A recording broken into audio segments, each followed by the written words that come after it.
நல்ல தகப்பனே, சர்வ வல்லமையுள்ள எங்கள் ஆண்டவரே, இந்த அருமையான நேரத்திற்காக உமக்கு ஸ்தோத்திரம். உம்மை ஆராதிப்பதற்கென்று எங்களுக்கு கொடுத்திருக்கிற சந்தர்ப்பத்திற்காக உமக்கு நன்றி. தேவன் திறந்த வாசலை ஒருவரும் பூட்ட முடியாது என்று நாங்கள் அறிந்திருக்கிறோம்ப்பா. இந்த 2-3 ஆண்டு காலமாக நெருக்கடிகள் மத்தியிலே இந்த உலகம் போய்கிட்டு இருந்தாலும் உம்மை ஆராதிப்பதற்கென்று எங்களுக்கு ஒரு தருணத்தையும் ஆண்டவரே வார்த்தைகளையும் எங்களுக்கு சந்தர்ப்பங்களையும் ஏற்படுத்தி கொடுக்கிறபடினால் உமக்கு ஸ்தோத்திரம். உம்மை நோக்கி பார்க்கிறவர்களுக்கு ஆண்டவரே நீர் வழிவாசல்களை திறந்து கொடுக்கிறீரப்பா. உம்மை நோக்கி பார்த்த நாங்கள் வெட்கப்பட்டு போனதே இல்லை ஆண்டவரே. இதுவரைக்கும் நடத்தின இம்மானுவேலர் இனிமேலும் நடத்த போகிற தயவுக்காக உமக்கு ஸ்தோத்திரம். ஆண்டவரே, இப்பொழுதும் நீர் எங்களோடு கூட பேசுவீராக, இடைபெறுவீராக, உம்முடைய வசனத்தை அனுப்புவீராக. எங்கள் ஆண்டவர் இயேசுவின் நாமத்தில் பிதாவே, அல்லேலூயா. உன்னத பாட்டின் புஸ்தகம் 1ஆம் அதிகாரம் 4வது வசனம், என்னை இழுத்து கொள்ளும் உமக்கு பின்னே ஓடி வருவோம் அப்படின்னு இருக்கு. இது இந்த உன்னத பாட்டின் புஸ்தகங்கிறது மணவாட்டி சபைக்கும் மணவாளனுக்கும் நடக்கிறதான ஒரு கான்வர்சேஷன். மணவாட்டி சபையும் மணவாளனும் எப்படி, அதாவது புதிய ஏற்பாட்டு சபையை பற்றி சொல்லப்பட்டிருக்கிறது, எப்படி இருக்கிறார்கள், அவர்களுக்குள்ளே இருக்கக்கூடியதான ஐக்கியம், இது முழுக்க முழுக்க ஸ்பிரிச்சுவல். இந்த புக்கு 8 அதிகாரமும் முழுக்க முழுக்க எப்படி இருக்குது, ஸ்பிரிச்சுவலாக இருக்குது. அதனால தான் இதுக்கு பேர் உன்னத பாட்டு அப்படின்னு வச்சுருக்கிறாங்க. பொதுவாக இதை நம்ம உலக பிரகாரமாக சாதாரணமாக படிக்கக்கூடாது. படித்தா ஒன்றும் புரியாது. இது படித்தா ஒரு சாலமோனுக்கும் அவனுடைய சூலமெத்தியாளுக்கும் நடக்கிறதான ஒரு கான்வர்சேஷன் போல தான் இருக்கும். ஆனால் இது உண்மையிலே என்னன்னு கேட்டிங்கன்னு சொன்னால், தேவனுக்கும் அதாவது இயேசு கிறிஸ்துவுக்கும் மணவாட்டி சபைக்கும் உள்ளதான ஒரு கான்வர்சேஷன். இந்த கான்வர்சேஷனில் மணவாட்டி மணவாளனை பார்த்து சொல்கிற ஒரு வார்த்தை, என்னை இழுத்து கொள்ளும் உமக்கு பின்னே ஓடி வருவோம். நியாயமாக என்ன சொல்லணும், என்னை இழுத்துக்கொள்ளும் ஓடி வருவேன்னு தான் சொல்லணும். என்னை இழுத்துக்கொள்ளும் ஓடி வருவேன் அப்படின்னு தான் சொல்லணும், இல்லையா? நம்ம திருமணம் பண்ணி மனைவியை கணவன் வீட்டுக்கு கூட்டிகிட்டு வரும்போது, என்னை திருமணம் பண்ணுங்க, நாங்கள் குடும்பமாக உங்கள் வீட்டுக்கு வந்துடுவோன்னா எப்படி இருக்குது, இல்லை? என்னை திருமணம் பண்ணால் நான் வருவேன் உங்கள் வீட்டுக்கு, அதான் முறை, இல்லையா? திருமணம் பண்ணால் மனைவி வருவாங்க. திருமணம் பண்ண உடனே மனைவியோட அவங்க அப்பா, அம்மா, மாமா, மச்சான் எல்லாரும் ஒன்றமாக என்னை திருமணம் செய்யும், நாங்கள் குடும்பமாய் வந்துடுவோம் அப்படின்னா எப்படி இருக்கும்? இது அந்த மாதிரி ஒரு கான்வர்சேஷன். என்னை இழுத்துக்கொள்ளும் ஓடி வந்துடுவோம் அப்படின்னா இதுக்கு பின்னாடி வேறொரு மிக முக்கியமான விஷயம் இருக்குது. மணவாட்டி சொல்லக்கூடியதான வந்துடுவோம் என்பது தான் என்னுடைய மிக முக்கியமான ஒரு விஷயம். ஏன்னா இதை வசனத்தை படிக்கும்போது ஆண்டவர் சில காரியங்களை வேதாகமத்திலிருந்து சொல்லி கொடுத்தார். அதைத்தான் நாம் இன்றைக்கி ஒரு வேத பாடத்தை போல் பார்க்க போகிறோம். இந்த மணவாட்டி ஏன் அப்படி சொல்கிறா மணவாளனை பார்த்து, என்னை இழுத்துக்குங்க நான் வருவேன்னு சொல்லாமல் நாங்கள் வந்துடுவோம் அப்படிங்கிறா. அப்படி நாங்கள் வந்துடுவோம் அப்படின்னு சொல்கிறதுக்கு என்ன காரணம் அப்படின்னு சொல்லி கொஞ்சம் தியானித்த போது, இந்த முதல் மணவாட்டி இருக்கிறா ஏவாளை குறித்து நம்ம எல்லாருக்கும் தெரியும். ஆண்டவர் ஏவாளையும் ஆதாமையும் நம்ம எல்லாருக்கும் தெரியும், ஏதேன் தோட்டத்துக்குள்ளே கொண்டு வந்து வச்சார், நமக்கு தெரியும். இப்போது முதலாக சர்ப்பமானது யார்கிட்ட போய் பேசுகிறது, ஸ்திரீயானவளே வஞ்சிக்கப்பட்டால் நமக்கு சொல்லப்படுது, ஏவாள்கிட்ட பேசுது. இந்த ஏவாள்கிட்ட பேசின உடனே அதுக்கப்புறம் ஆதாமுக்கிட்ட சர்ப்பம் பேசினதாகவோ அல்லது ஆதாமுக்குரிய காரியங்களில் சர்ப்பம் தலையிட்டதாகவோ எதுவுமே இல்லை. சர்ப்பம் பேசினது யார்கிட்ட மட்டும்தான், ஏவாள்கிட்ட மட்டும்தான், மணவாட்டிக்கிட்ட மட்டும்தான். மணவாட்டிக்கிட்ட பேசினா அதற்கு பிறகு ஆதாமும் ஏவாளும் ஆதாமுக்குரிய எல்லாமும் முழுவதுமாக யார் வசம் வந்து விட்டது, சர்ப்பத்தின் வசம், பிசாசின் வசம் வந்து விட்டது. இப்போ பாருங்கள், அவன் ஏவாள்கிட்ட பேசின உடனே ஏவாள் என்ன செய்கிறாங்க, ஆதாமுக்கிட்ட பேசுகிறாங்க. தான் புசித்து தன் புருஷனுக்கும் கொடுத்தாள். கொடுத்த உடனே அவரும் சாப்பிட்றாரு. அவர் சாப்பிட்டோன்னே என்ன நடந்துச்சு அப்படின்னு கேட்டிங்கன்னா, அவருக்கு உண்டான எல்லாமும் சர்ப்பத்தின் கையில் போயிடுச்சு. லூக்கா எழுதின சுவிசேஷம் 4ஆம் அதிகாரம் 5-6 வசனங்களை வாசிங்க. பின்பு பிசாசு அவரை உயர்ந்த மலையின் மேல் கொண்டு போய் உலகத்தின் சகல ராஜ்யங்களையும் ஒரு நிமிஷத்திலே அவருக்கு காண்பித்து. எனக்கு இந்த வசனத்தை பற்றின செம ஆச்சரியமா இருந்துச்சு. உலகத்தின் ராஜ்யங்களை எல்லாம் அது என்ன செஞ்சுச்சா, ஒரு நிமிஷத்தில். இன்னைக்கு நீங்க பார்த்தீங்கன்னு சொன்னா யூடியூப்ல 1 மினிட் வீடியோலாம் இருக்குது. 1 மினிட்ல ஒரு கதை சொல்கிறாங்க, 1 மினிட்ல ஒரு விஷயத்தை சொல்லிடுறாங்க நமக்கு. அந்த ஒரு நிமிஷத்துக்குள்ளே அவங்க சொல்ல வரக்கூடியதான கான்செப்டை நமக்கு என்ன செய்கிறாங்க, புரிய வைக்கிறாங்க. இவ்வளோ டெக்னாலஜி டெவலப் ஆகி கிட்டத்தட்ட 2000 வருஷம் கழிச்சு எல்லாத்தையும் விஷுவலைஸ், நமக்கு மொபைலில் விஷுவலாக 1 minute எல்லாத்தையும் காட்டுறாங்க. ஆனால் 2000 வருஷத்துக்கு முன்னாடி பிசாசு என்ன செய்தான், ஒரு நிமிஷத்தில் உலகத்தின் சகல ராஜ்யங்களையும், கிட்டத்தட்ட 3 கண்டத்தில் ராஜ்யம் நடக்குது. ரோம சாம்ராஜ்யம் நடக்குது, இந்த பக்கம் ஆசியா, அந்த பக்கம் ஐரோப்பா, எல்லாம் நடக்குது. அத்தனையும் எவ்வளோ நேரத்தில் காட்டினானா? அப்போ எவ்வளோ ரேபிட் ஃபயரில் காட்டியிருப்பாங்க, ரேபிட் ஃபயர்னு சொல்லுவாங்க. அந்த மாதிரி ஸ்பீடு 1 minute எல்லாத்தையும் காட்டியிருக்கிறான்னா பார்த்துக்குங்களேன். அப்படின்னா இன்றைக்கி யூடியூப்பை விட ஃபாஸ்ட் அது. அவ்வளோ 5G 6G எல்லாம் தாண்டி காட்டியிருக்கிறான். எல்லாத்தையும் ஒரு நிமிஷத்தில் காட்டி, சொல்லுங்க வாசிங்க. இவைகள் எல்லாவற்றின் மேலும் உள்ள அதிகாரத்தையும் இவைகளின் மகிமையையும் உமக்கு தருவேன். இவைகள் எனக்கு ஒப்பு கொடுக்கப்பட்டிருக்கிறது. எனக்கு இஷ்டமானவனுக்கு இவைகளை கொடுக்கிறேன். அப்படின்னா என்ன அர்த்தம் அப்படின்னு கேட்டீங்கன்னு சொன்னா, ஏவாள் வழியா ஆதாம் வரும்போது ஆதாமுக்கு கீழ்பட்டிருந்த எல்லாம் யார் கைக்கு போயிருச்சு? பிசாசின் கைக்கு போயிருச்சு. ஆதியாகமத்தில் ஆண்டவர் சொல்றாரு, சகலவற்றையும் ஆண்டு கொள்ளுங்கள், பூமியின் மச்சங்கள் பிராணிகள் எல்லாவற்றையும் சொல்லிட்டு அவைகளை பூமியை கீழ்ப்படுத்தி சகலவற்றையும் ஆண்டு கொள்ளுங்கள். அப்போ இந்த உலகத்தினுடைய ராஜ்யம் மகிமை எல்லாம் ஃபஸ்ட்டு யார் கையில் கொடுக்கப்பட்டிருந்தது? ஆதாம் கையில் கொடுக்கப்பட்டிருந்தது. ஆதாம் கையில் கொடுக்கப்பட்டிருந்ததை ஒரு ஏவாள் வழியாக மொத்தத்தையும் வாங்கிட்டான் பாருங்க. இப்போ நீங்கள் இதை ஆப்போசிட்டாக சொல்லி பாருங்க, என்னை இழுத்து கொள்ளும், நாங்கள் மொத்த பேரும் வந்துடுவோம் பின்னாடி. ஒரு ஏவாள் வழியாக மொத்தமாக யார்கிட்ட போயிருச்சு? பிசாசின் கைக்கு போயிருச்சு. அவன் சொல்கிறான் பின்னாடி, எனக்கு இஷ்டமானவர்களுக்கு நான் அதை தருகிறேன். எல்லாம் என் கையில் தான்ப்பா இருக்குது. எப்பப்பா அவன் கைக்கு போச்சு? ஒரு ஏவாளுக்கு ஒரு பழம் சாப்பிட்டாங்கல்லப்பா, அவங்கள மட்டும்தான் என் பக்கம் நான் கூப்பிட்டு பேசினேன். அங்கே ஒரு ஆள்கிட்ட தான் நான் பேசினேன். அந்த ஒரு ஆள்கிட்ட நான் பண்ண கான்வர்சேஷன், அவங்க வந்தாங்க, பின்னாடியே ஆதாம் வந்தார். ஆதாமுக்கு பின்னாடி அவருக்குரியதான எல்லா மகிமைகளும், ஆண்டு கொள்ளுங்கள் கொடுத்த ராஜ்யபாரமும் ஆளுகையும் எல்லாம் எனக்கு வந்து விட்டது ஒரு ஏவாள் வழியாக. இப்போ மணவாட்டி சபை என்ன சொல்கிறா? மணவாள்னை பார்த்து உன்னத பாட்டில் கடைசி காலத்தில் நடக்கிற சம்பவங்கள் உன்னத பாட்டில் நிறையா இருக்கும். இப்போ அவ சொல்கிறா, ஒரு ஏவாள் வழியாக எல்லாம் யார் கைக்கு போயிடுச்சு? பிசாசு கைக்கு போயிடுச்சு. என்னை இழுத்து கொள்ளும், என் பின்னாடி ஒன்று வரும், நான் மட்டும் வரமாட்டேன். என்னை இழுத்து கொண்டால் ஓடி வந்துடுவோம். அந்த ஓடி வரக்கூடியது என்ன? ஆண்டவர் இப்போ சிலுவையின் மூலமாக சிலுவையில் எல்லாவற்றையும் ஜெயித்து விட்டார். பரிகரிக்கப்படும் கடைசி சத்ரு மரணம், ஜெயிச்சிட்டார் ஆண்டவர். எல்லாம் ஓகே தான். ஆனால் மணவாட்டி சொல்கிறா, என்னை இழுத்துக்குங்க ஆண்டவரே, நான் மட்டுமா வருவேன்? நீங்கள் என்னை இழுங்க, என் பின்னாடி ஒன்று வரும், ஒன்று ஓடி வரும். இன்னைக்கு ஒவ்வொரு மணவாட்டி சபையும் ஆண்டவரை பார்த்து சொல்ல வேண்டியதான மிக முக்கியமான வார்த்தை. இப்போ நாம் எல்லாருமே சிங்குலரில் பேசிக்கிட்டு இருக்கிறோம், ஃபர்ஸ்ட் பர்சன். எனக்கு தாங்க ஆண்டவரே, என் குடும்பத்தை ஆசீர்வதிங்க ஆண்டவரே, நான் உமக்கு உண்மையாக இருக்கணும் ஆண்டவரே, ஏன் அதையும் தாண்டி நான் எப்படியாவது பரலோகத்துக்கு வந்துடணும் ஆண்டவரே. மற்றவனை பற்றி நமக்கு என்ன கிடையாது, அதெல்லாம் சுவிசேஷம்லாம் சொல்லுவோம். ஆனால் எவன் வரலைங்கிறத பற்றி எனக்கு கவலையே கிடையாது. என்னை இழுத்துக்கொள்ளும், நான் ஓடி வந்துடுவேன். நான் எப்படியாவது போயிடணும். எல்லாருக்குமே உண்டு, எனக்கும் உண்டு. அத்தனை பேருக்குமே இந்த செல்ஃபிஷான ஒரு சுபாவம் இருக்குது. எப்படியாவது பரலோகத்துக்கு நான் போயிடணும், நான் பரலோகத்துக்குள்ளே என்ட்ராயிடணும், என் குடும்பம் போயிடணும். உண்மைதான்.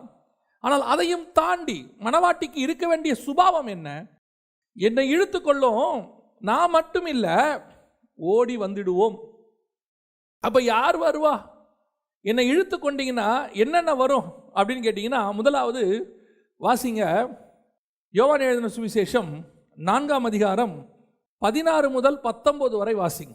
இயேசு அவளை நோக்கி, நீ போய் உன் புருஷனை இங்கே அழைத்து கொண்டு வா என்றார். அதற்கு அந்த ஸ்திரீ, எனக்கு புருஷன் இல்லை என்றாள். இயேசு அவளை நோக்கி, எனக்கு புருஷன் இல்லை என்று நீ சொன்னது சரிதான். எப்படி எனில் 5 புருஷர் உனக்கு இருந்தார்கள், இப்பொழுது உனக்கு இருக்கிறவன் உனக்கு புருஷன் அல்ல, இதை உள்ளபடி சொன்னாய் என்றார். அப்பொழுது அந்த ஸ்திரீ அவரை நோக்கி, ஆண்டவரே, நீர் தீர்க்கதரிசி என்று காண்கிறேன். சமாரியா ஸ்திரீயினுடைய சம்பவம் நம்ம எல்லாருக்கும் தெரியும். இந்த சமாரியா ஸ்திரீயினுடைய சம்பவத்தில் நம்ம எல்லாருமே அந்த ஸ்திரீயினுடைய ஒரு காரியத்தை குறித்து ரொம்ப அதிகமாக பேசுவோம். அந்த அம்மாவுக்கு 5 புருஷர் இருந்தார்கள் அப்படின்னு சொல்லி இயேசு கிறிஸ்துவும் அதை சொல்கிறாரு அப்படின்னு சொல்லி பார்க்குறோம். பொதுவாக நான் வேதத்தை படித்த வரைக்கும் எனக்கு தெரிஞ்ச அளவுக்கு நான் சொல்கிறேன், இயேசு கிறிஸ்து யாருடைய பர்சனல் லைஃப்பையும் பகிரங்கப்படுத்துகிறவர் அல்ல.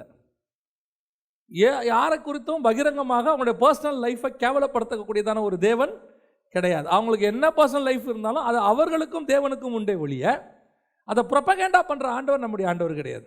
சரி, இப்போ அதையும் விட்டுருவோம். நம்ம ப்ராக்டிக்கலாக யோசிப்போம். என்ன ப்ராக்டிக்கலாக? நாம் ஒரு இடத்துல தண்ணி குடிக்க போயிருக்கிறோம், தண்ணி கேட்க போயிருக்கிறோம். ஒரு இடத்துல தாகமாக இருக்குது, கொஞ்சம் என்ன கொடுங்க, தண்ணி கொடுங்கன்னு கேட்குறோம். தண்ணி கொடுக்குற இடத்துல அந்த அம்மா சொல்கிறாங்க, ஏங்க, இப்போ நம்ம ஊர்லலாம் அப்படி சொல்லுவாங்க, ஏங்க நான் போய் உங்களுக்கு தண்ணி கொடுக்கலாங்களா அப்படின்னு சொல்லி கான்வர்சேஷன் வரும்போது அந்த அம்மாவை பார்த்து, 5 கணவன் இருக்கிற அம்மாவே எனக்கு கொஞ்சம் தண்ணி கொடுங்க அப்படி கேட்போமா? கேட்க நம்மளால் முடியுமா? நம்ம சாதாரணமாக கேட்போமா? அப்படி இயேசுநாதர் சொல்கிறாரு, உண்மைதான், 5 பேர் இருந்தாங்க, 5 பேரும் புருஷன் இல்லை, இப்போ இருக்கிறவனும் இல்லைன்ட்டார், இப்போவும் உனக்கு புருஷன் இல்லைன்ட்டார். இப்போ இது எப்படி ஒரு ஒரு அதுவும் நம்ம ஆண்டவர் போய் அப்படி பேசுவாரா? நம்ம ஆண்டவர் அப்படிப்பட்ட சுபாவம் உடையவரா அப்படின்னு இதை தியானிக்கும் போது நம்ம ஆண்டவர் அப்படி பேசக்கூடியதான தேவன் இல்லை. அவருக்கு பின்னாடி இந்த சம்பவம் வேற இருக்குது, இப்போ நம்ம பார்க்க போகிறோம். எனக்கு இந்த கான்வர்சேஷனை படிக்கும் போது ரொம்ப சந்தோஷமான ஒரு விஷயம் என்னென்னா, அந்த இடத்துல ஆண்டவர் பேசக்கூடியது சமாரிய ஸ்திரியை குறித்து. சமாரிய ஸ்திரியை குறித்து பேசும் பொழுது அந்த சமாரியர்களுடைய கடவுள்கள் எத்தனை அப்படின்னு வசனம் சொல்லுது. வாசிங்க, 2 ராஜாக்களின் புஸ்தகம் 17ஆம் அதிகாரம் 28 முதல் 31. அப்படி அவர்கள் சமாரியாவிலிருந்து கொண்டு போயிருந்த ஆசாரியர்களில் ஒருவன் வந்து பெத்தேலிலே குடியிருந்து கர்த்தருக்கு பயந்து நடக்க வேண்டிய விதத்தை அவர்களுக்கு போதித்தான். ஆனாலும் அந்தந்த ஜாதி தங்கள் தங்கள் தேவர்களை தங்களுக்கு உண்டு பண்ணி அந்தந்த ஜாதியார் குடியேறின தங்கள் தங்கள் பட்டணங்களில் சமாரியர் உண்டு பண்ணின மேடைகளின் கோவில்களில் வைத்தார்கள். பாபிலோனின் மனுஷர் சுக்கோத் பெனோத்தையும், கூத்தின் மனுஷர் நேர்காலையும், ஆமாத்தின் மனுஷர் அசிமாவையும். இந்த அசிமான்றது எனக்கு ரொம்ப ஆச்சரியமா இருந்துச்சு இதை தியானிக்கும் போது. இப்போ லேட்டஸ்டாக சில வருஷங்களுக்கு முன்னாடி வந்த ஒரு ஜப்பானுடைய ரோபோட், ஹியூமனாய்ட் ரோபோட்னு சொல்லுவாங்க, அந்த ரோபோட்டோடைய பேர் அசிமோ. அந்த அசிமோ இங்கே அசிமான்னு இருக்குது. இந்த இடத்துல பார்த்தீங்கன்னா அசிமான்னு இருக்குது. ஜப்பானுடைய ரோபோட்டுக்கு பேர் என்ன இருக்குது? அசிமோ அப்படின்னு இருக்குது. அது ஒரு அசிமோ டெக்னாலஜின்னு சொல்லுவாங்க. ரொம்ப ஆச்சரியமா இருந்துச்சு. ஒருவேளை ஜப்பானீஸில் அதுக்கு வேறு அர்த்தமோ என்னமோ தெரியாது. இந்த 2 பேரும் ஒரே மாதிரி இருந்துச்சு பார்க்கறதுக்கு, எனக்கு அப்படி தோணுச்சு. அடுத்து 4வது ஆவியர் நிபேகாசையும் தர்த்தாக்கையும் உண்டாக்கினார்கள். செப்பர்வியர் செப்பர்வாயீமின் தேவர்களாகிய அத்ரமலைக்குக்கும் அன்னமலைக்குக்கும் தங்கள் பிள்ளைகளை அக்கினியில் தகனித்து வந்தார்கள்.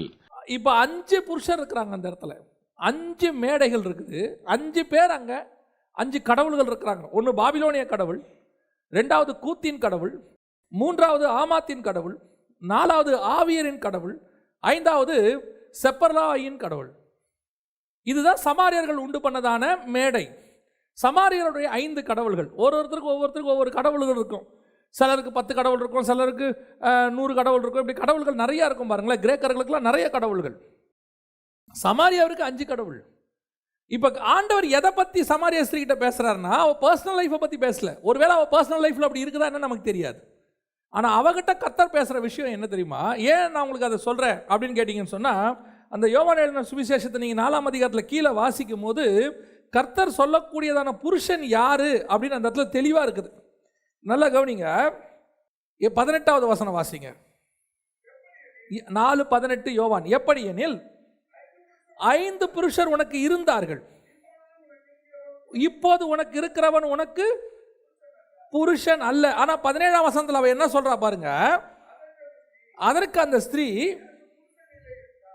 எனக்கு புருஷன் இல்லை என்றால். ஆனா ஆண்டவர் சொல்றாரு இப்போது இருக்கிறவன் உனக்கு என்னங்க, எனக்கு புருஷனே இல்லைங்கிற. அவர் சொல்றாரு இப்போ இருக்கிறவன் உனக்கு என்ன இல்லை.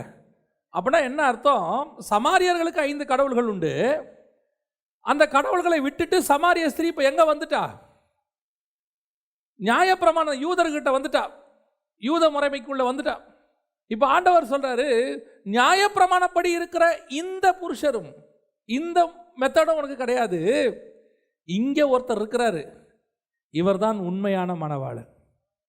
இவர் யார் என்று தெரிந்திருந்தால் நீ அவர்கிட்ட தாகத்துக்கு தண்ணி தா என்று கேட்டிருப்பார். ஆண்டவர் சொல்லக்கூடியது அவருடைய பர்சனல் லைஃப்பை பற்றி பேசல. ஆண்டவர் சொல்றாரு 5 புருஷர்களுக்கு இருந்தாங்க, சமாரியர்களுக்கு 5 புருஷர்கள், 5 கடவுள்கள். இப்போ நீ இருக்கிறிய, இதுவும் உனக்கு புருஷன் இல்லை. ஏன் புருஷன் மணவாட்டி மணவாள்னு அர்த்தம் அதுக்கு. ஆண்டவர் இஸ்ரவேலை பார்த்து சொல்லும்போது நீ இவ்விதமாக என்னுடையவள் ஆனாய் அப்படின்னு சொல்லி 16ஆம் அதிகாரம் எசேக்கியேலில் சொல்கிறார். அதோடைய அர்த்தம் என்ன அப்படின்னு கேட்டால் தேவன் மணவாளன், இவன் மணவாட்டி. அப்போ சமாரியர்களுக்கு மணவாளன் யாருன்னா 5 பேர் இருந்தாங்க. இப்போ இஸ்ரவேலர்களை பற்றி சொல்லும்போது நீ என்னை விட்டுட்டு எகிப்தியர்களோடு கூட அசிரியர்களோட நீ விபச்சாரம் பண்ணினாயின்னு கர்த்தர் சொல்கிறார். எதை சொல்கிறார்? ஸ்பிரிச்சுவலாக சொல்கிறார். அந்த கடவுளை தேடினன்னு சொல்கிறார். அப்போ அப்படி பண்ணால் அது அவர்களுக்கு புருஷனாக அர்த்தம், ஸ்பிரிச்சுவலி மணவாளன் அர்த்தம். 5 மணவார்கள், அந்த 5 பேரும் இல்லை. இப்போ நீ இருக்கிறிய இங்கே எங்கே இருக்கிற? யாக்கோபு கிணத்துக்கிட்ட உட்காந்துக்கிட்டு இருக்கிறிய, நியாயப்பிரமாணத்தின் முறைப்படி இருக்கிறிய, இதுவும் கிடையாது. அப்போ யாரு? இங்கே ஒருத்தர் இருக்கிறாரு, இவர் தான் மணவாளன். அதை தான் அங்கே சொல்ல வர்றாரு. அப்போ அவர் சொல்கிறாரு கீழே, இயேசு அவளை நோக்கி, எப்படி எனில் 5 புருஷர்கள் உனக்கு இருந்தார்கள், இப்போது இருக்கிறவன் உனக்கு புருஷன் அல்ல, இதை உள்ளபடி சொன்னாய் என்றார். நல்லா கவனிச்சுக்கொள்ளுங்க. இப்போ இந்த ஸ்திரீயை கர்த்தர் அழைக்கிறார். சமாரிய ஸ்திரீகிட்ட கர்த்தர் பேசுனதுக்கு ஒரு ரீசன் இருக்குது. போய் அங்கே பேசும்போது கர்த்தர் சும்மா சமாரிய ஸ்திரீகிட்ட தண்ணி குடிக்க போல, சமாரிய ஸ்திரீயை இழுத்தா என்னை இழுத்து கொள்ளும் ஒரு கூட்டம் பின்னாடி வரும். வசனம் வாசிங்க, 16வது வசனம் வாசிங்க. இயேசு அவளை நோக்கி, நீ போய் உன் புருஷனை இங்கே அழைத்து கொண்டு வா. நான் உன்னை கூப்பிட்றேன்ல, உன்னுடைய வேலை நீ என்ன தெரிஞ்சுக்கிறது மட்டும் இல்லை, நீ போய் எதை கூப்பிட்டு வரணும்? இன்னொருத்தர் இருக்கிறான் உள்ள, அவனை கூட்டிகிட்டு வரணும். என்னை இழுத்து கொள்ளும், ஓடி வந்துடுவோம். இப்போ என்ன நடந்தது வாசிங்க, 39வது வசனம் வாசிங்க. நாம் செய்த எல்லாவற்றையும் எனக்கு சொன்னார் என்று சாட்சி சொன்ன அந்த ஸ்திரீயினுடைய வார்த்தையின் நிமித்தம் அந்த ஊரில் உள்ள சமாரியரில் அநேகர் அவர் மேல் விசுவாசம் உள்ளவர்களானார்கள். என்னை இழுத்துக்கிட்டீங்கன்னா ஆண்டவரே, என் பின்னாடி ஒரு கிராமமே வரும். எதுக்கு வரும்? தேவனை அறிகிற அறிவுக்குள்ளே வரும்.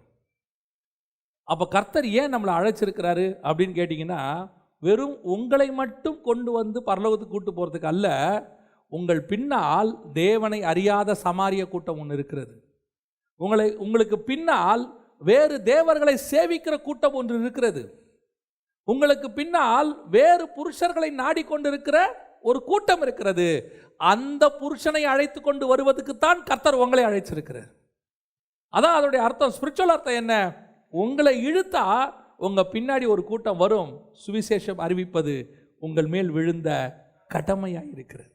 சமாரிய ஸ்திரீ கிட்ட அவர் பேசுனது நெகட்டிவான பாயிண்ட் தான்.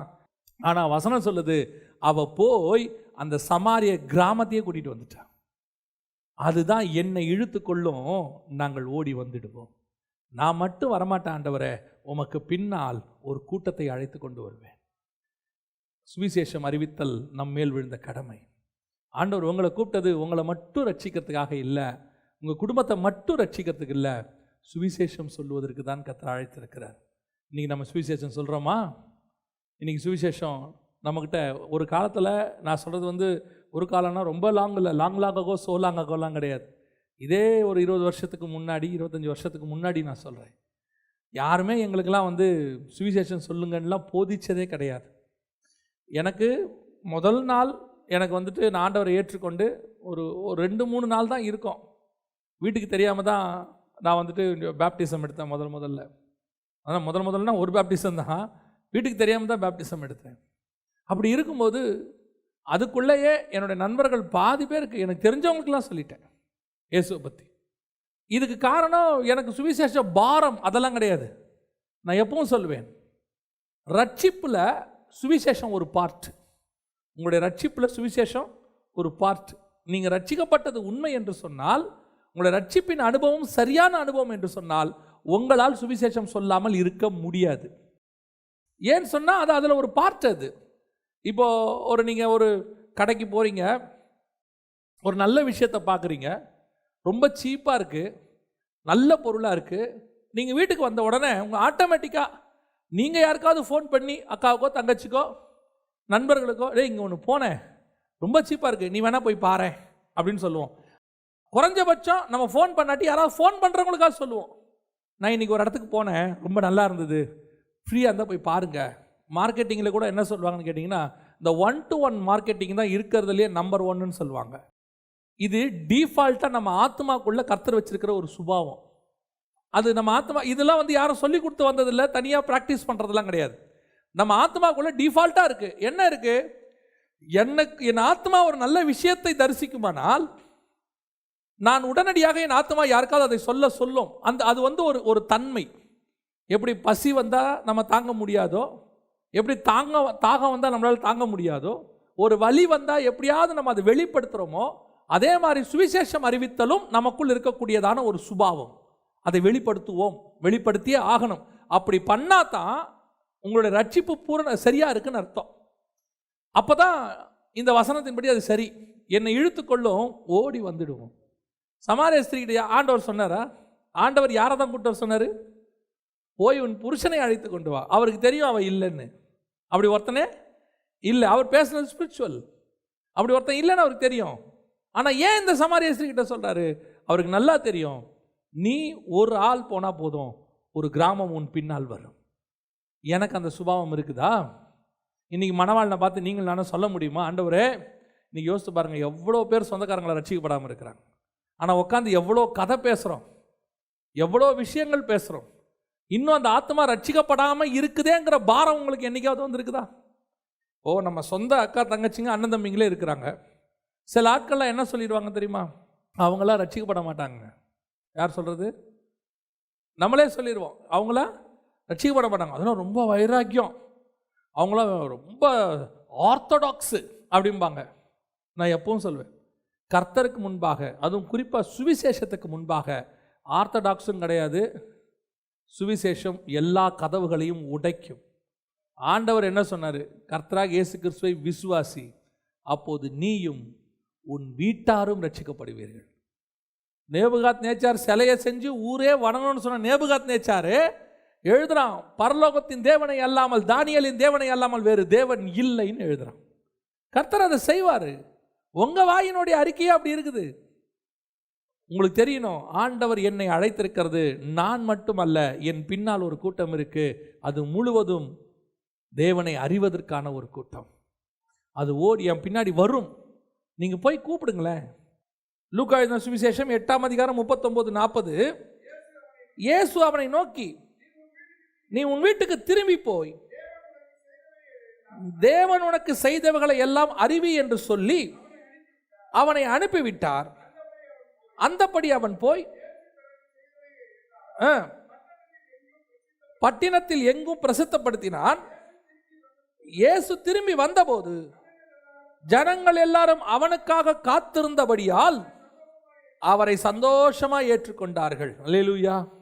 நல்லா தெரிஞ்சுக்கொள்ளுங்க, இதே பட்டணத்தார் தான் பண்ணி விழுந்து செத்த உடனே இயேசுவை பார்த்து சொன்ன வார்த்தை, எங்கள் பட்டணங்களின் எல்லைகளை விட்டு போயிருங்க, வேண்டிக் கொண்டார்கள். அதை செஞ்சு போயிருங்கன்னா. இப்போ இவன் சொல்கிறான், யாரு? அந்த பிசாசு டெலிவரன்ஸ் ஆனவன் சொல்கிறான், ஆண்டவரை என்னையும் கூட்டு போயிருங்க, இவனுங்கிட்ட என்னை விட்டுட்டு போயிடாதீங்க, உங்களையே வேணான்ட்டாங்க, என்னை எப்படி பார்ப்பானுங்க? ராகாப் என்னும் வேசி அப்படின்றத இன்னைய வரைக்கும் சொல்லுவான். ராகாப் வேசியா இருந்தாங்க, இப்ப இல்லை. அந்த அம்மா பாவத்தில் இருந்தது உண்மை. மத்தேயு எழுதின சுவிசேஷம் 1:5 சல்மோன் போவாசை ராகாப்பினிடத்தில் பெற்றானா, ராகாப் என்ற வேசியினிடத்தில் பெற்றானா? அப்ப பைபிள் அவளை இப்ப என்னவா பார்க்கல, அது அதோட முடிஞ்சிருச்சு, அவ்வளவுதான். அந்த வேசி அப்படின்னு இல்லை, அது முடிஞ்சிருச்சு, அவ்வளவுதான். Fast is over. ஒரு பழைய காரியம் முடிஞ்சுன்னா முடிச்சு, ஓவர், அவ்வளோதான். இப்போ அவன் பிசாஸ் பிடிச்சவன் டெலிவர் ஆகிட்டானா டெலிவரன்ஸ் முடிஞ்சிருச்சு. இன்னும் திருப்பி இவர் ஒரு காலத்தில் பிசாஸ் பிடிச்சவர், இவர் ஒரு காலத்தில் சங்கிலியில் கட்டப்பட்டிருந்தார். அதை அவன் போய் சாட்சியாக சொன்னானா வேற, நான் ஒரு காலத்தில் என்ன இப்படி இருந்தோம், கர்த்தர் என்னை விடுதலை ஆக்கினாருங்கிறது சாட்சி. இப்போ வசனம் எங்க என்ன சொல்லுது? அந்த வசனம் வாசிச்சு பாருங்க. 8 அவன் சொல்கிறான், ஆண்டவரை நான் வரேன். ஆண்டவர் சொல்கிறாரு, நீ இங்கேயே போ, திரும்பி போ, இந்த பட்டணத்தில் போய் ஜனங்களுக்கு இதை அறிவி. அவன் பட்டணங்கள் தோறும் பிரசித்தம் பண்ணினான். அடுத்து இயேசு திரும்பி வந்தபோது, லூக்கா 8:40, இயேசு திரும்பி வந்தபோது ஜனங்கள் எல்லாரும் அவருக்காக காத்திருந்தபடினால், இவ்வளோ பெரிய மினிஸ்ட்ரி பண்ணியிருக்காம பாருங்க. ஒத்தாளு ஒரு பட்டணம் ரட்சிக்கப்பட்டிருக்குது. ஜனங்கள் சந்தோஷமாக ஏற்றுக்கொண்டார்கள். எந்த ஜனங்க? கொஞ்ச நாளைக்கு முன்னாடி தான் எங்கள் ஊரை விட்டு வெளியே போங்கன்னு சொன்னாங்க. அவன் சொன்னான், ஆண்டவரை என்னை கூட்டிகிட்டு போங்க அப்படின்னு. ஆண்டவர் சொல்கிறார், அவன் ஒரு ஆளை நான் கூப்பிடுவேன், ஆனால் இந்த ஒரு ஆளை வச்சு ஒரு பட்டணத்தையே நான் மாற்றுவேன். இதுதான் கர்த்தர் உங்ககிட்ட எங்கிட்ட எதிர்பார்க்கிறது. கர்த்தர் எதிர்பார்க்குற மிக முக்கியமான விஷயம், உன்னுடைய குடும்பத்தில் இன்னும் ஏன் ரட்சிக்கப்படாதவங்க இருக்கிறாங்க, இன்னும் ஏன் உங்கள் சொந்த குடும்பத்துக்குள்ளே இருக்கிறாங்க அப்படின்னா, கர்த்தர் உங்களை நம்பி இருக்கிறார். ஏன் உங்களை இழுத்தா உங்கள் மூலமாக உங்கள் குடும்பம் வரும் என்று கர்த்தர் அறிகிறார். இது முதலாவது சுவிசேஷம் அறிவித்தல் நம்மேல் விழுந்த கடமை. ஆண்டவர் அதுக்கு தான் உங்களை என்னை இழுத்திருக்கிறார். Each and everybody. இது நிறைய பேர் என்ன நினச்சிக்கிறாங்கன்னா, ரட்சிக்கப்பட்டேன், பரலோகத்துக்கு போகிறேன், அது வரைக்கும் ஆயத்தப்படுறேன். சுவிசேஷம் அறிவிக்கிறது வேறு யாருடைய வேலை, அதெல்லாம் ஊழியக்காரங்க இல்லை. சுவிசேஷம் அறிவித்தல் அத்தனை பேருடைய வேலை. எவ்ரிபடி, எல்லாருடைய வேலையும் அங்கே சொல்லப்படுகிறது. ரெண்டாவது, இதே மாதிரி ஒரு சம்பவம் இருக்குது பாருங்க. இதே மாதிரி ஒரு சம்பவம் வாசிங்க. அப்போஸ்தலர் நடபடிகள் 10ஆம் அதிகாரம் 3வது வசனத்தை வாசிங்க. பகலில் ஏறக்குறைய 9ஆம் மணி நேரத்திலே தேவனுடைய தூதன் தன்னிடத்தில் வரவும், கொர்நேலியுவே என்று அழைக்கவும் பிரத்யட்சமாய் தரிசனம் கண்டு. இப்போ கொர்நேலியுவுக்கு ஒரு அழைப்பு வருது. கொர்நேலியுவுக்கு ஒரு அழைப்பு வருது. கொர்நேலியுவை ஆண்டவர் கூப்பிடுறார், ஒரு தூதனை அனுப்பி கூப்பிடுறார். கொர்நேலியு யாரு? இத்தாலி பட்டணத்தை சேர்ந்த செசரியா பட்டணத்தை சார்ந்ததான ஒரு மனுஷன். அங்கே வசனம் அப்படி தான் சொல்லுது. கொர்நேலியு அங்கே இருக்கிறார்.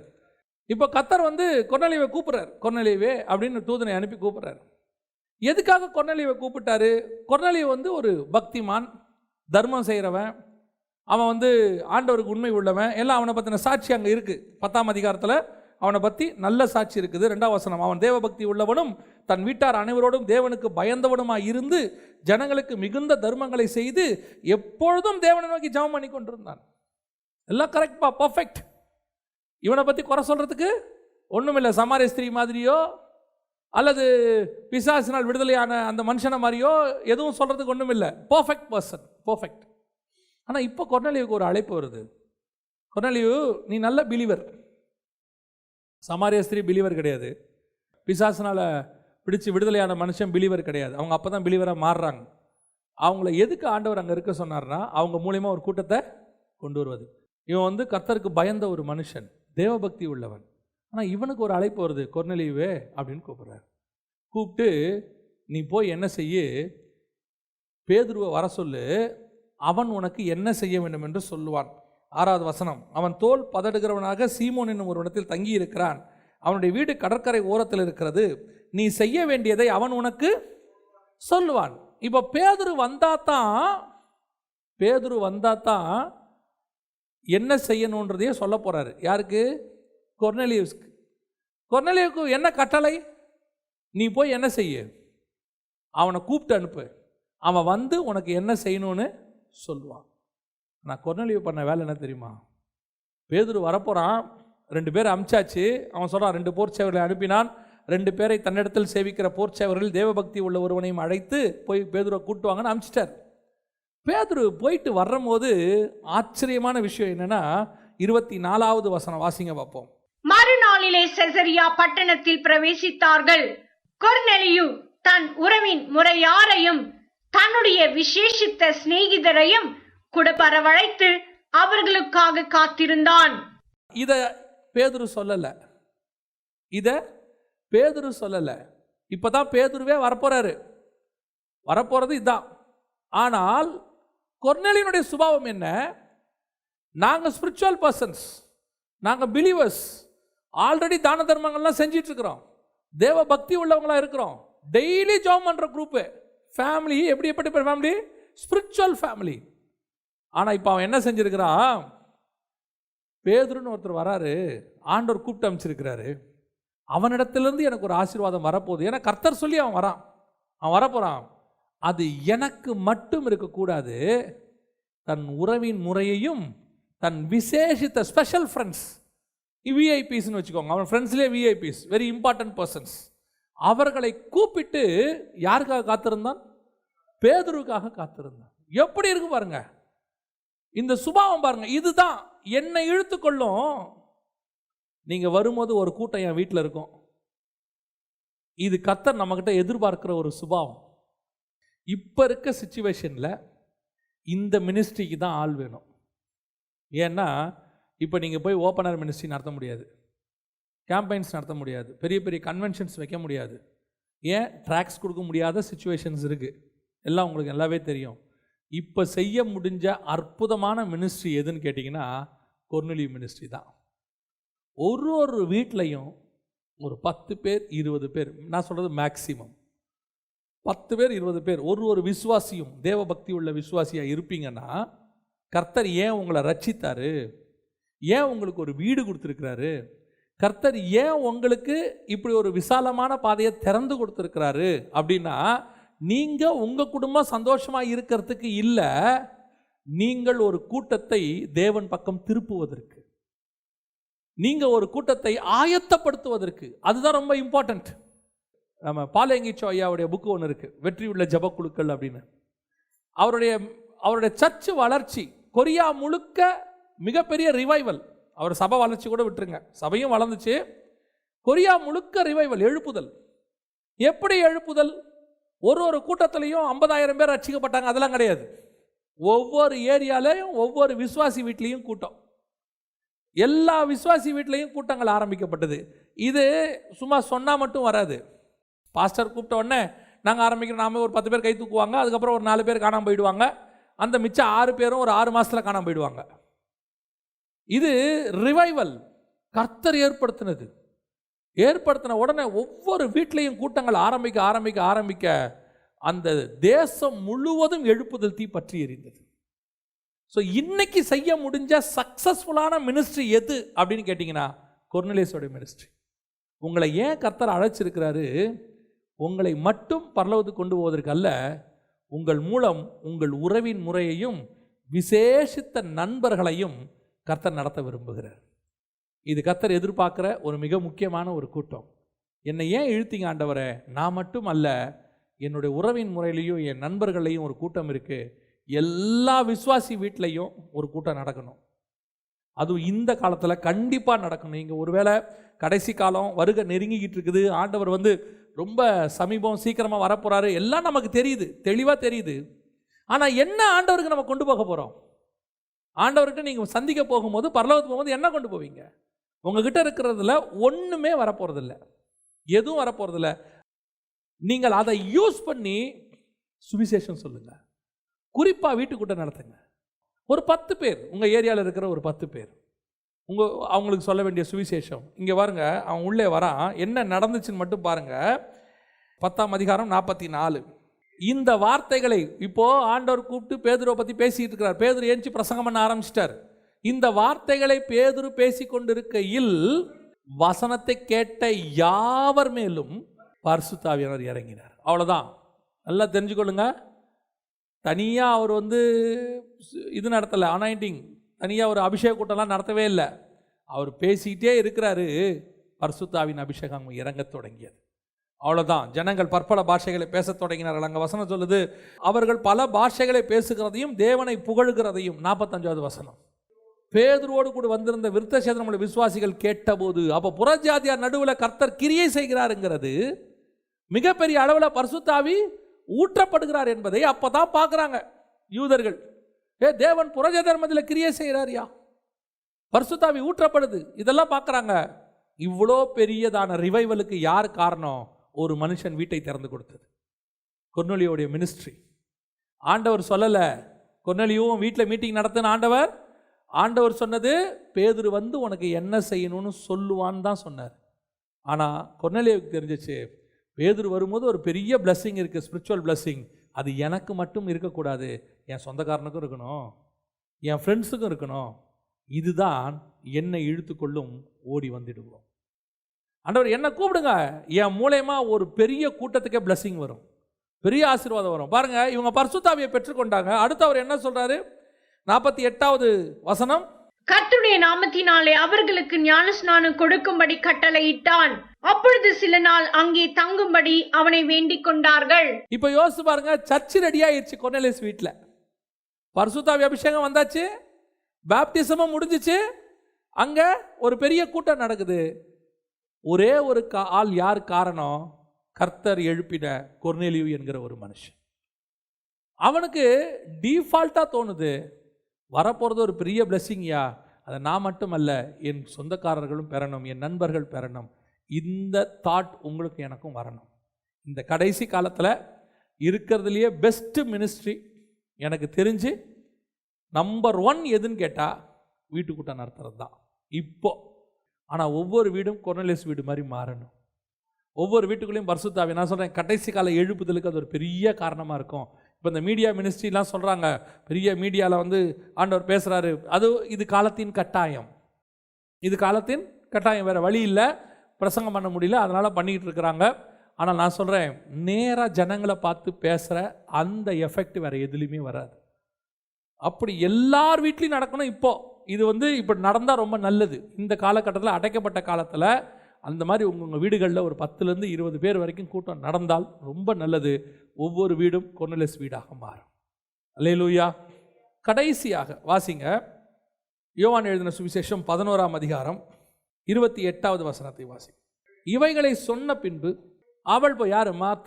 மார்த்தாள் போய் தன் சகோதரியாகிய மரியாளை ரகசியமாய் அழைத்து, போதகர் வந்திருக்கிறார், உன்னை அழைக்கிறார் என்றார். அது பெரிய ஒரு அற்புதமான ஒரு சம்பவம். அது யோவான் 11ஆம் அதிகாரத்தில் உங்கள் எல்லாருக்கும் தெரியும், லாசரு மரித்து உயிரோடு கூட ஆண்டவர் எழுப்ப போகிறாரு. அந்த அற்புதம் நடக்க போது.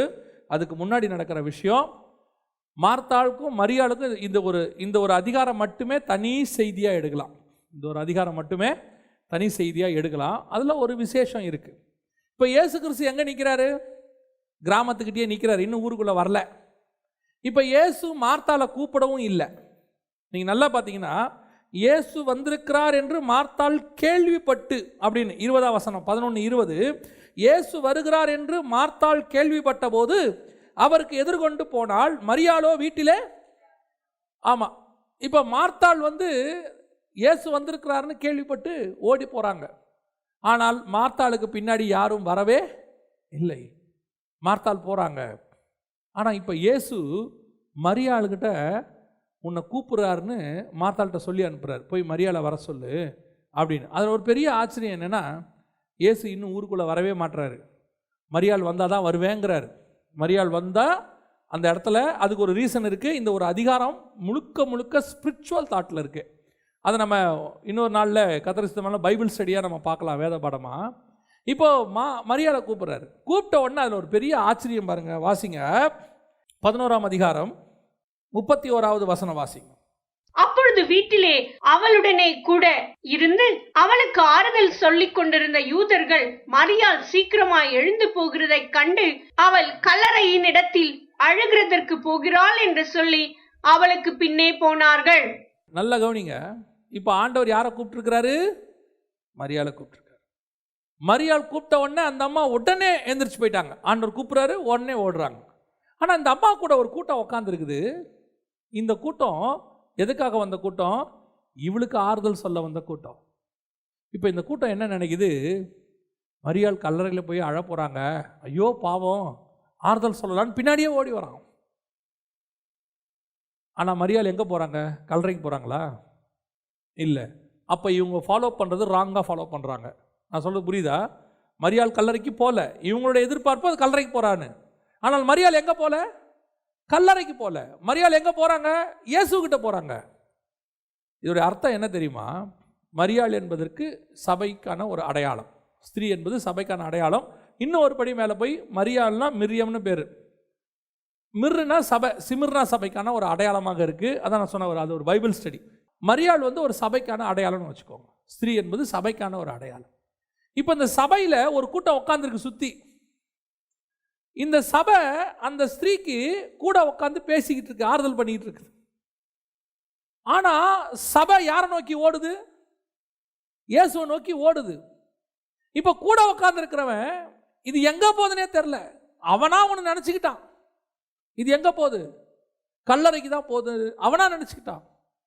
ஆனால் ஒன்று மட்டும் உண்மை, கரெக்டாக கர்த்தருடைய சத்தத்தை கேட்டு ஃபாலோ பண்ணுகிற சபையாக இருந்தால் நீங்கள் அந்த சபையை ஃபாலோ பண்ணால் போதும். அது உங்களை கல்லறைக்கு நடத்தாது, அது உங்களை நித்திய ஜீவனுக்கு நேராக நடத்தும், உயிர்த்தெழுதலுக்கு நேராக நடத்தும். அங்கே ஒருத்தர் நிற்கிறார். பல நேரங்களிலே சபைகளில் கொடுக்கப்படுகிற உபதேசங்கள் நமக்கு சிலர்லாம் சொல்றாங்க, இவ்வளோ கடினமான உபதேசம் தேவையா? சிலர் சொல்றாங்க, எங்க சபையில் பயங்கரமா செய்தி கொடுக்குறாங்க, எதனால இப்படின்னு எங்களுக்கு தெரிய வேண்டாம், கொடுக்கறத மட்டும் கேட்டுக்கிட்டே வாங்க. கர்த்தர் உங்களுக்கு சத்தியத்தை சொல்றாரா, கேட்டுக்கிட்டே வாங்க. பல நேரங்களில் அப்போஸ்தலர்களுக்கு கர்த்தர் என்ன கொடுத்தாரு? சத்தியத்தை கொடுத்தாரு. ஏன் சத்தியத்தை கொடுத்தாருன்னு அப்போஸ்தலர்களுக்கு தெரியல. ஆரம்பத்தில் இயேசு இருக்கிற வரைக்கும் அவங்க பாட்டு வாங்கிட்டே இருக்கிறாங்க. இயேசு சொல்றாரு, நான் உங்களுக்கு முன்பே சொல்லவில்லையா? நான் அப்பவே உங்களுக்கு இதை சொல்லலையா? அதை விட பெரிய ஆச்சரியம், சுவிசேஷம் எழுதும் போது அப்போஸ்தலன் எழுதுறான் மத்தேயு, அவர் இதைத்தான் சொன்னார் என்று சீஷர்கள் தெரிந்து கொள்ளவில்லை. அவனுக்கு எப்போ தெரியுது? இயேசு போன பிறகு, பரிசுத்தாவி வந்த பிறகு, காஸ்பல் எழுதும் போது தெரியுது. ஆனா அவர் எதுக்கு சொல்றாரு, ஏன் சொல்றாருன்னு தெரியாது. நான் அவரை ஃபாலோ பண்ணிட்டே இருப்பேன், அவருக்கு பின்னாடி போயிட்டே இருப்பேன். ஏன்? ஒரு நாள் அவர் என்னை நித்திய ஜீவனுக்கு நேராக நடத்துவார். நான் பின்னாடி ஓடிட்டே இருப்பேன். ஒருவேளை எனக்கு தோணும், அதான் நான் சொல்லுவேன், சபையை தவறாம கலந்துக்கணும். சபை கூடி வருவதை சிலர் விட்டு விடுகிறது போல நீங்கள் என்ன செய்யக்கூடாது? சில நேரத்தில் சபை அடைக்கப்பட்ட காலத்தில் அது வேற, அது எப்படியோ உங்களுக்கு கர்த்தர் கொண்டு வந்து வார்த்தையை கொடுத்துட்றாரு, ஆன்லைன் வழியாகவோ ஏதோ ஒரு வழியில் கொடுத்துட்றாருன்னு வச்சுக்கோங்களேன். சபை திறக்கப்பட்ட போது கண்டிப்பாக என்ன செஞ்சிடணும்? இப்போ உங்கள் பிள்ளைய ஆன்லைன் கிளாஸ் இருக்குது, ஸ்கூல் திறந்த உடனே கண்டிப்பாக நம்ம என்ன செய்கிறோம்? அனுப்புகிறோம். நமக்கே தோணுது, இல்லைங்க ஆன்லைனை விட ஸ்கூல் திறந்தாதான் நல்லது, அங்கே போய் படிக்கிற மாதிரி வராது. எல்லாம் உண்மைதான். ஆனால் எப்படியோ பாடம் படிக்கணும், நம்ம என்ன செய்கிறோம்? ஆன்லைன்லேயோ அல்லது நேரடியாகவோ பாடம் நடத்துகிறோம். இப்போ நம்ம பையனை அனுப்பி வைக்கிறோம். ஒரு பையன் 100 எடுக்கிறான், ஒரு பையன் 90 எடுக்கிறான், ஒரு பையன் 70 எடுக்கிறான், ஒருத்தன் ஃபெயில் ஆகிறான். ஆனால் ஸ்கூலுக்கு என்ன பண்ணுறோம்? அனுப்பிட்டே இருக்கிறோம். அனுப்புங்க. அவன் ஒரு நாள் இல்லை ஒரு நாள் கண்டிப்பாக அவன் படிப்பான். படித்து எப்படியாவது அவன் என்ன செய்வான்? பாஸ் பண்ணுவான். அவன் பாஸ் பண்ணி அடுத்த கட்டத்துக்கு போவான். அதே மாதிரி தான் நீங்கள் சபைக்கு வந்துக்கிட்டே இருங்க. இங்கே கொடுக்கப்படுகிற உபதேசங்கள் சரியான உபதேசத்துக்கு நான் சொல்கிறேன், சரியாக உபதேசம் கொடுக்குற சபைகளுக்கு சொல்கிறேன். அந்த சபை நம்ம வசனத்தை கேட்டுக்கிட்டே இருந்தோம் என்றால் ஒரு நாள் அந்த வசனம் உங்களை உயிர்த்தெழுதலுக்கு நேராக நடத்தும். அது கல்லறைக்கு நேராக நடத்தாது. நம்ம வேணா நினச்சிக்கலாம், இப்படி ரெகுலராக சர்ச்சுக்கு போயிட்டு இருக்கிறோமே என்ன பிரயோஜனம், வாரம் செய்தி கேட்குறோமே என்ன பிரயோஜனம். நான் எங்கள் சபையில் உட்காந்து எங்கள் பாஸ்டர்கிட்ட கிட்டத்தட்ட 92லேருந்து 2004 வரை ஒரு 12 வருஷம் உட்காந்து செய்தி கேட்டிருக்கிறோம். ஊழியக்காரன் ஆவேன்னு நினச்சி செய்தி கேட்கல, ஒரு பைபிள் டீச்சர் ஆவேன்னு செய்தி கேட்கல, இல்லை பின்னாட்களில் இப்படிலாம் ஊழியம் பண்ணுவோன்னு நினச்சிலாம் கேட்கல. எங்களுடைய வேலை கர்த்தருடைய வார்த்தையை போய் கேட்பது. எனக்கு ஆண்டவர் அதை சொல்லிக் கொடுத்து, அவ்வளோதான். நீ மிஸ் பண்ணாமல் கேட்கணும், வாரம் போய் கேட்கணும். எப்படி நீ ஸ்கூலுக்கு லீவ் போடாமல் போனால் நல்லதோ, அதே மாதிரி ஒரு ஆராதனை கூட மிஸ் பண்ணாமல் நான் எங்கே போவேன்? போய் உட்காந்தாங்க மரியாளோட உட்காந்துருக்கிற மாதிரி நான் போய் இயேசுவோட உட்காந்துருக்கணும். உட்காரு. ஒரு நாள் மரியாள் ஏஞ்சி போவா, சபை போகும். இது எங்கெங்க போகுது? நீ அது பின்னாடி ஃபாலோ பண்ணிட்டே இரு, அது கொண்டு போய் உன்னை இயேசு இருக்கிற இடத்துல சேர்த்துரும். அதான் பவுல் சொல்றாரு, நான் கிறிஸ்துவை பின்பற்றுகிறது போல நீங்கள் என்ன செய்யுங்க? என்னை பின்பற்றுங்கள், என்ன ஃபாலோ பண்ணுங்க. ஓ, உன்னையா ஃபாலோ பண்ண? கிறிஸ்துவ தானே. நான் கிறிஸ்துவை பின்பற்றுகிறதுனால சொல்றேன், நீங்க என்ன ஃபாலோ பண்ணுங்க, நான் கண்டிப்பா உங்களை கொண்டு போய் இயேசுகிட்ட சேர்த்துருவேன்றாரு பவுல். அந்த கான்ஃபிடென்ட் அவருக்கு இருந்துச்சு.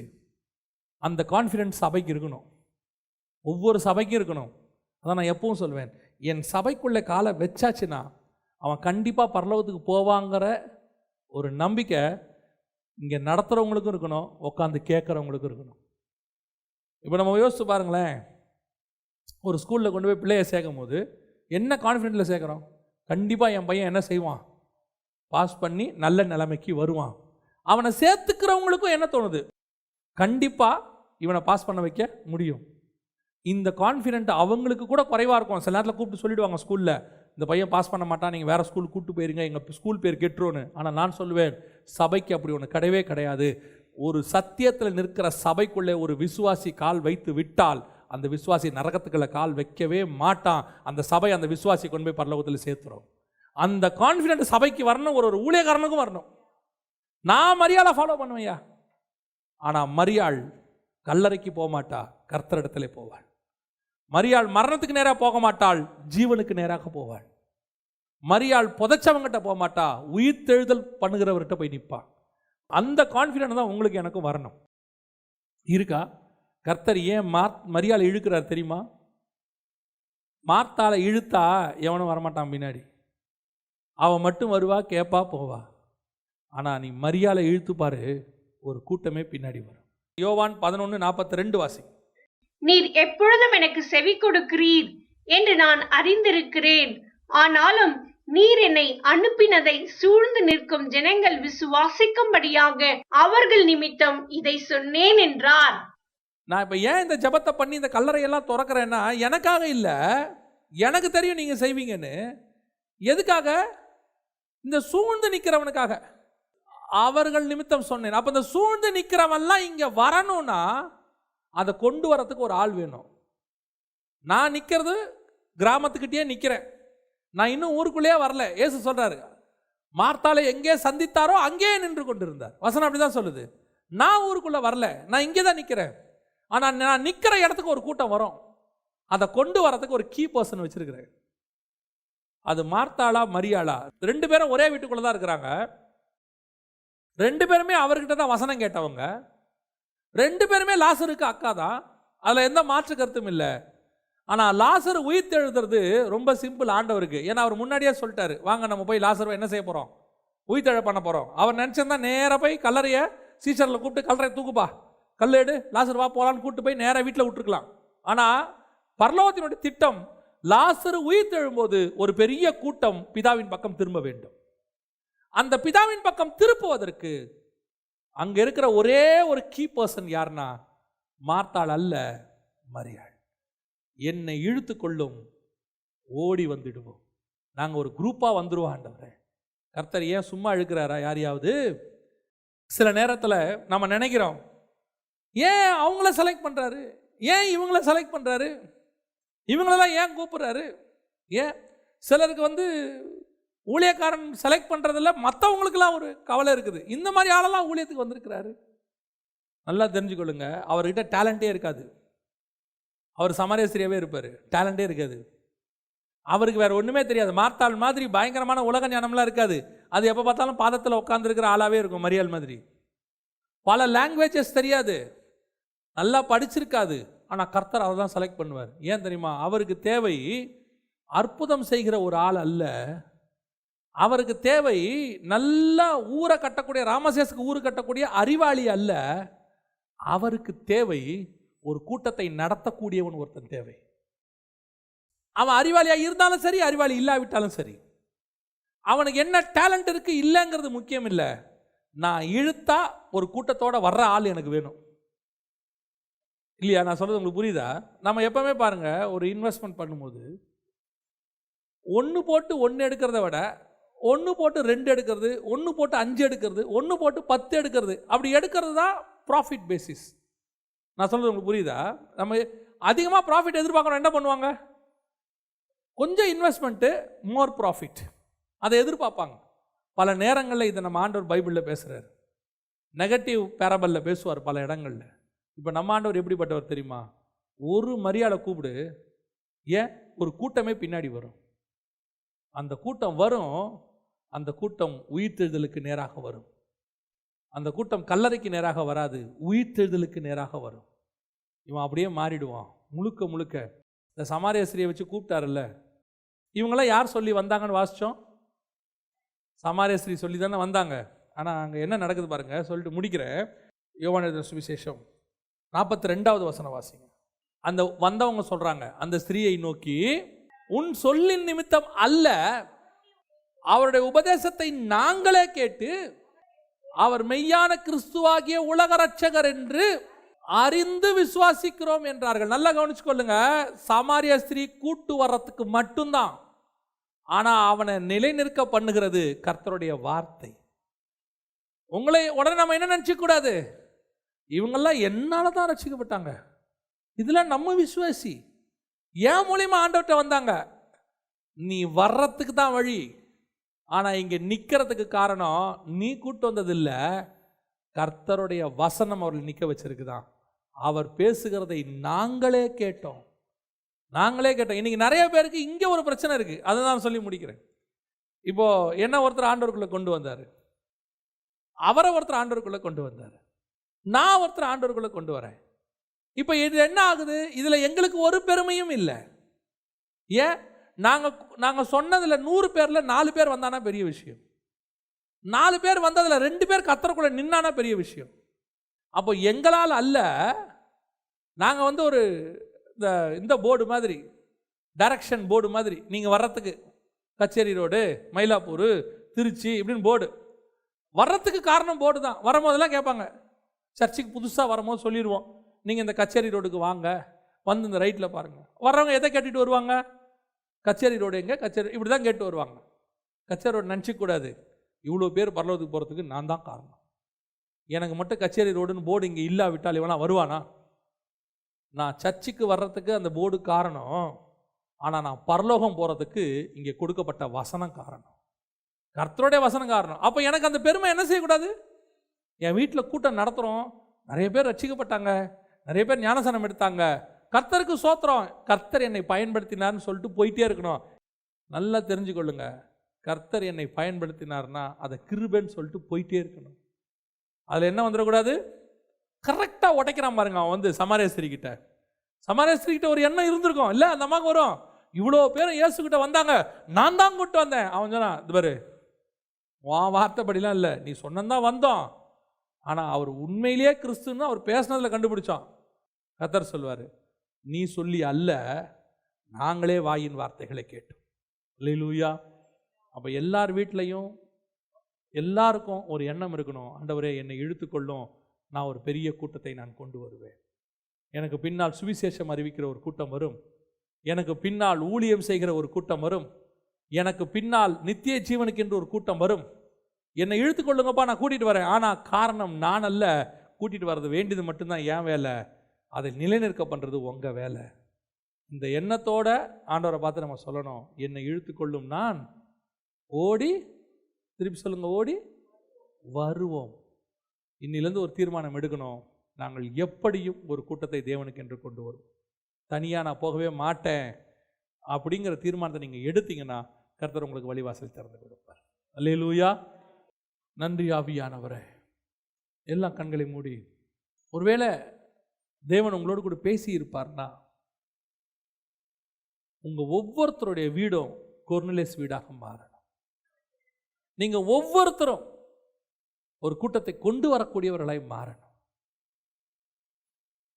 நம்ம சபை நித்திய ஜீவனுக்கு கொண்டு போகிற இடம் உள்ள சபையாக மாறணும்.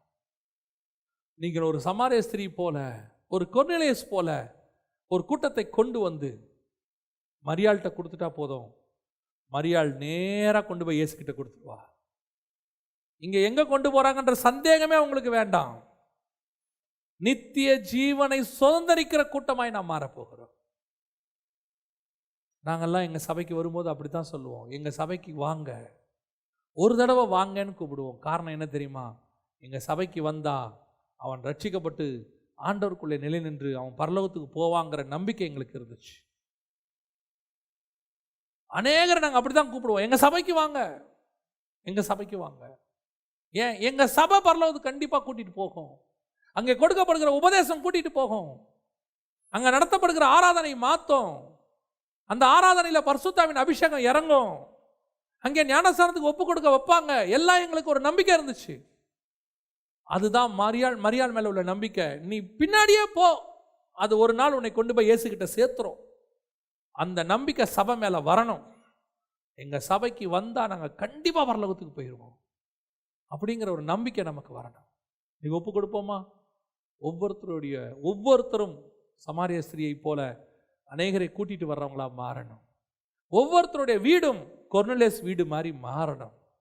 நம்முடைய சபை மரியாள் வீட்டு சபை போல மாறணும்.